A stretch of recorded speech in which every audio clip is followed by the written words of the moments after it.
बिस्मिल्लाहिर्रहमानिर्रहीम। अस्सलाम वालेकुम व्यूअर्स, मैं हूं जहां Zaib Akhtar, additional director federal judicial academy and model courts of Pakistan, program discussion with Suhail Nasir के साथ। Sir welcome to show. Viewers, हम इससे पहले दो प्रोग्राम्स कर चुके हैं, recording of confession and statement under section 164। उस सिलसिले की आज तीसरी कड़ी है। हम आगे बढ़ते हुए जनाब सुहेल नासिर साहब से हम ये सवाल करेंगे कि सर, एक पुलिस एक पर्सन को कोर्ट में लेके आ रही है for recording of his statement और कन्फेशन। अब प्रैक्टिकली बताइए कि कोर्ट ने कौन कौन से पैरामीटर्स इख्तियार करने हैं और कैसे प्रोसीड करना है तमाम फॉर्मेलिटीज को ऑब्जर्व करते हुए। जी जादेब, आज जो ज्यादा फोकस होगा वो कन्फेशन पे होगा। उसकी बड़ी बुनियादी वजह यह है कि कन्फेशन इनफैक्ट क्या है। कन्फेशन एक एविडेंस कल उस मुल्ज़िम के खिलाफ इस्तेमाल हो सकती है। अगर वो साबित हो जाती है एविडेंस, तो उसको उसके ऊपर सजा हो सकती है। और 164 को अगर आप, मैंने पहले भी कहा कि अगर हम पढ़ते हैं तो हमें खुद नजर आता है कि कन्फेशन के ऊपर, उसके पैरामीटर्स के ऊपर, प्रिकॉशंस के ऊपर जितना जोर दिया गया है वो शायद स्टेटमेंट के ऊपर अंदाज से नहीं दिया गया। 164 के अंदर तो सिर्फ दो ही बातें लिखी हैं जब कन्फेशन की बात करते हैं कि मजिस्ट्रेट जो है वो उसको कन्फेशन से पहले ये बताएगा कि you are not bound to make a confession, और अगर आप ये कन्फेशन करते हैं तो ये आपके खिलाफ इस्तेमाल हो सकता है। और वो कहा गया है कि मजिस्ट्रेट कन्फेशन नहीं लिखेगा जब तक उसको यकीन ना हो जाए कि एक कन्फेशन वॉलंटरली है, मतलब वो खुद करना चाह रहा है, किसी के कहने पे नहीं कर रहा। अब जो इसकी डिटेल पोजीशन है या जो एक गाइडलाइंस है वो हमें मिलती है चैप्टर हमारा 13 है of Lahore high court rule and order, उसको वॉल्यूम 3 में। वहां पे हमें पूरा एक मैकेनिज्म मिलता है जिसमें बताया गया है कि मजिस्ट्रेट ने कैसे करना है और क्या करना है। देखिए, अब प्रैक्टिकली हम इसको लेके चलते हैं कि जो मजिस्ट्रेट, मेरे अगर खास तौर पे बात करना चाहूंगा अपने मजिस्ट्रेट साहिबान से जो रोजमर्रा इस काम में इन्वॉल्व है, कि जब आपके पास किसी शख्स को लाया जाए, मैं शख्स इस्तेमाल कर रहा हूं अभी, तो आपकी बुनियादी जिम्मेदारी ये बनती है पहले इस चीज का तयन कर लें कि आपके सामने जो शख्स है वो मुल्जिम है या गवाह है, क्योंकि ये पहला बैरियर है जो आपने क्रॉस करना है। और इस बैरियर को क्रॉस करने का इफेक्ट ये होगा, आपको पता लग जाएगा कि आपने किस प्रोसीजर को फॉलो करना है। हम पहले सेशन में ये बता चुके हैं कि स्टेटमेंट का प्रोसीजर सेपरेट है, कन्फेशन का प्रोसीजर बिल्कुल सेपरेट है। तो जैसे ही आपके पास आए, कई केसों में देखा है कि पुलिस ऑफिसर खासतौर पर एलोपमेंट केसेज में जहां खवातीन घर से चली जाती हैं, उनको ये सेटल नहीं हो रहा होता कि ये मुल्जिमा है या ये गवाह है, तो वो बगैर इस चीज का तयन किए अदालत में लेके आ जाते हैं। ये मजिस्ट्रेट का काम नहीं है कि वो कहे ये गवाह है या वो कहे मुल्जिम है। ये प्रोसिक्यूशन ने या उस इन्वेस्टिगेटिंग ऑफिसर ने डिटरमाइन करना है। और अगर ये अनडिटरमाइंड पोजीशन है तो आप उसको रेफर करें बैक कि आप किस पोजीशन के साथ आए कि इसका स्टेटस क्या है, ताकि आप आगे सही तरीके से चल सकें। अब क्या हो गया, अब आपके पास मुल्जिम है, आपने उसका कन्फेशन लिखना है। देखिए, कन्फेशन में लिखने से पहले हाई कोर्ट में जो रूल एंड ऑर्डर में वर्ड इस्तेमाल हुआ, एक छोटी सी इंक्वायरी रिक्वायर्ड है। बज़ाहिर छोटी है लेकिन बहुत अहम है। इंक्वायरी क्या करनी है? इंक्वायरी ये करनी है कि यार ये शख्स जो आया है कन्फेशन रिकॉर्ड कराने, ये वॉलंटरली कन्फेशन देना चाह रहा है कि नहीं, नंबर 1। नंबर 2, ये कन्फेशन किसी इल ट्रीटमेंट का नतीजा तो नहीं है। नंबर 3, ये कन्फेशन किसी अनड्यू इन्फ्लुएंस का नतीजा तो नहीं है, कोई कॉम्प्रोमाइज तो नहीं हुआ, कोई लालच तो नहीं दिया किसी तरीके से। ये चीजें कोर्ट ने डिटरमाइन करनी होती हैं। और वो कोर्ट को इंक्वायरी का एक तरीका बताया गया है कि आपके पास शख्स आएगा, आपने ये बातें तो बतानी है जो, लेकिन कुछ सवालात दिए हैं high court rule and order में, और वो 6 सवालात हैं। ज्यादा 6 सवालात दिए कि अच्छा, 6 सवालात का मतलब ये नहीं कि ये इससे ज्यादा आप नहीं पूछ सकते, लेकिन इसका मतलब ये वो मिनिमम 6 सवालात आपने उस मुल्जिम को पूछने हैं। क्यों पूछने? इस तरह मैंने कहा कि आपने उसकी वॉलंटियर को एश्योर करना है, ताकि कल को ये सवाल पैदा ना हो कि वो किसी प्रेशर में था। अब वो सवालात जहां से बड़े इंपॉर्टेंट है। पहला सवाल तो आप उससे पूछते हैं, भाई देखें आप पाबंद नहीं है ये कन्फेशन देने के, ठीक है। दूसरा भी बताते हैं कि मैं मजिस्ट्रेट फर्स्ट क्लास हूं, और अगर आप ये कन्फेशन देंगे तो ये आपके खिलाफ कल इस्तेमाल हो सकते हैं। 2 चीजें उसको पावर कर रहा है कि मैं इंडिपेंडेंट पर्सनैलिटी हूं, मैं पुलिस ऑफिसर नहीं हूं, लिहाजा आपको कोई घबराने या परेशानी की जरूरत नहीं है। एक तो ये उसको इन्फॉर्म कर दिया ताकि वो अपने आप को सेफ एंड सिक्योर फील करे। दूसरा, उसको वार्निंग साथ ही दे दी। क्या वार्निंग दी? कि अगर आपने कन्फेशन कर लिया, कल जब ट्रायल चलेगा ये आपके खिलाफ एज एविडेंस यूज होगा। तीसरा सवाल क्या करेगा कि आपको अगर आप कन्फेशन रिकॉर्ड कराते हैं तो आपकी कस्टडी पुलिस को हैंडओवर नहीं की जाएगी, बल्कि आपको जेल भेजा जाएगा। ये एक और थर्ड गारंटी है, हमने पहले भी डिस्कस की। सम टाइम होता है पुलिस ले आती है पकड़ के, टॉर्चर करके। अब मुल्ज़म को ये खतरा होता है कि वो अगर मैंने पुलिस की बात ना मानी, मैंने फिर पुलिस पे जाना है, मुझे थर्ड डिग्री यूज कर सकते हैं। तो ये एक और गारंटी करना। अब देखें स्टेप बाय स्टेप उस एनवायरनमेंट को क्रिएट किया जा रहा है जो एक मुल्ज़म की सोच को तब्दील कर सके अगर वो किसी प्रेशर में है। चौथा सवाल क्या होगा कि क्या ये बयान आप अपनी मर्जी से दे रहे हैं, यानी हो सकता है उसको बताया गया हो कि नहीं तुम ये बयान हमारे कहने दे दो, बाद में कल ये कर देंगे, ये हो जाएगा, ये हो जाएगा।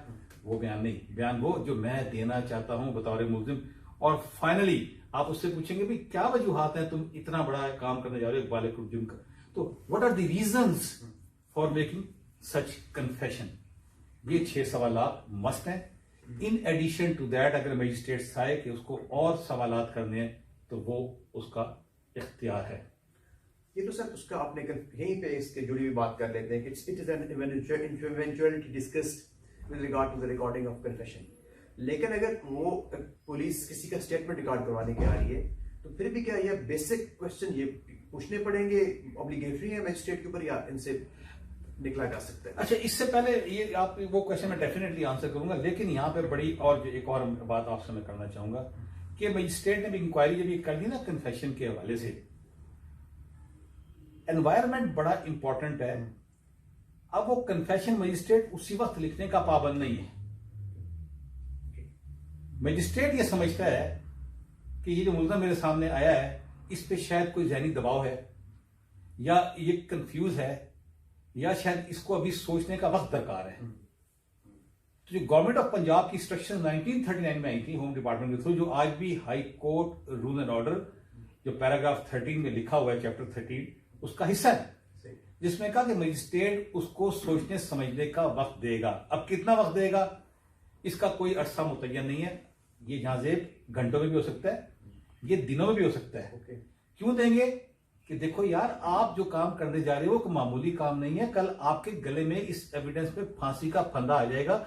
मैं आपको एक ऐसा माहौल प्रोवाइड कर रहा हूं कि आप सुकून के साथ सोचें, समझें, रिकंसाइल करें, और उसके बावजूद आप समझते हैं कि आपने अगर बयान दिया तो आप दोबारा आ जाएं। तो ये मजिस्ट्रेट की डोमेन में है। अब जब वो टाइम भी दे दिया उसने, वो दोबारा आ भी गया, वो फिर पूछेगा कि अभी भी आप बयान देना चाहते हैं, वो कहेगा हाँ। अब मजिस्ट्रेट का बयान लिखेगा। इसमें जाजेब समझने वाली बात ही है, अल्फाज की तब्दीली पे हमारा कोई इख्तियार नहीं है। वो कहते हैं ना, हम दुआ लिखते रहे, वो दगा पढ़ते रहे, एक नुक्ते ने महरम से मुजरिम कर दिया। तो मुल्ज़म के मुंह से जो लफ्ज निकल रहा है, अगर वो अंग्रेजी में बोल रहा है तो अंग्रेजी लिख दें, अगर पंजाबी बोल रहा है पंजाबी लिख दें, but those must be noted. क्योंकि सम टाइम जिसको आप कन्फेशन समझ रहे होते हैं वो कन्फेशन नहीं होता, वर्शन होता है। जिसकी एक सिंपल मिसाल मैं देता हूं। एलिगेशन क्या है, पहले देख लें कन्फेशन क्या है। कन्फेशन है acceptability of the allegation in totality. जो प्रोसिक्यूशन कह रहे हैं उसको मान लो, ठीक है। अब प्रोसिक्यूशन कहता है इसने कत्ल किया, मुल्ज़िम कहता है हाँ जी मैंने कत्ल किया है, ये तो हो गया कन्फेशन। लेकिन मुल्ज़िम ये कहता है मैंने कत्ल किया, एक जुमला आगे लगाता है कि मैंने कत्ल अपनी हिफाजत खुद इख्तियारी के तहत किया। अब ये मामला जो है कन्फेशन से निकल के एक वर्शन की तरफ चला गया।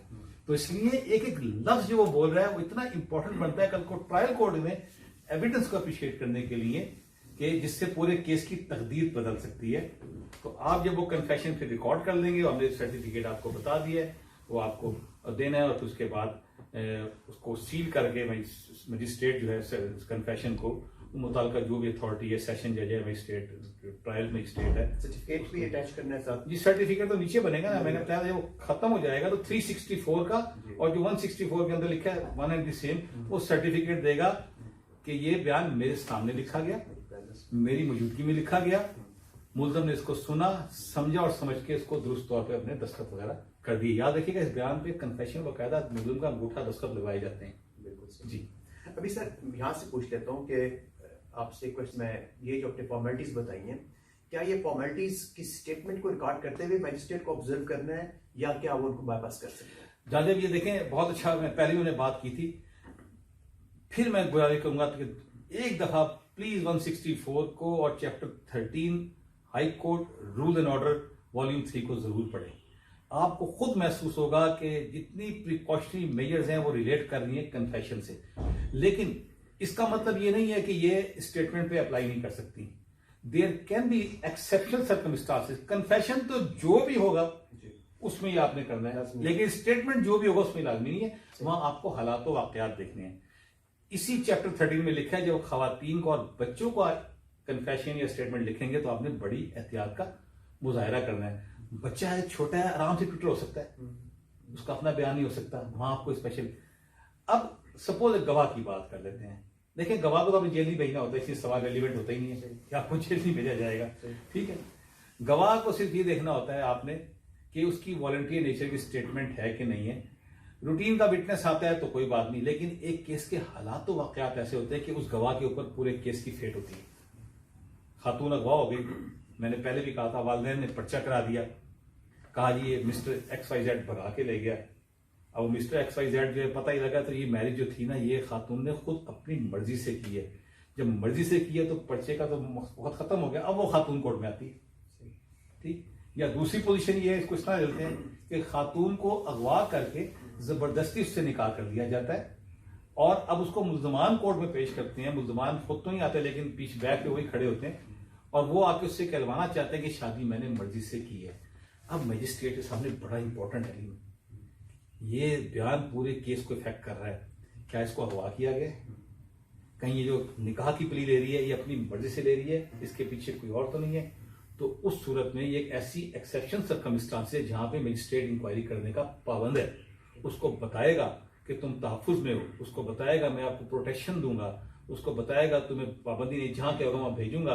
और यहां तक कि उसको भी ये भी कर सकता है कि कहता है 2 दिन 1 दिन 3 दिन आप दारुल अमान में रहें, आप आराम से सोचें, ना आपके वालिदैन को आपसे मिलने की परमिशन है ना किसी और से मिलने की परमिशन है, ताकि वो जो आउटर इन्फ्लुएंसेस उसके जहनों में रखे गए हैं वो एलिमिनेट हो और जब वो दोबारा एक कोर्ट को सही हकायक बता सके। तो विटनेस के हवाले से इतने कहूंगा, ये केस टू केस देखा है, इसको यूनिवर्सल या हर केस में ब्लाइंडली अप्लाई करना समझता हूँ वक्त का जिया है। बिल्कुल जी। अब सर मैं आपसे अगर इसको कंक्लूजन की तरफ जाते हुए मैं अगर आपसे कहूँ कि आप इसको अगर डिस्टिंग्विश करना पड़े एक कन्फेशन को और स्टेटमेंट को, तो कौन सी ऐसी बेसिक फंडामेंटल डिफरेंस है दोनों के अंदर जो कि दूसरे को मुमताज करते हैं?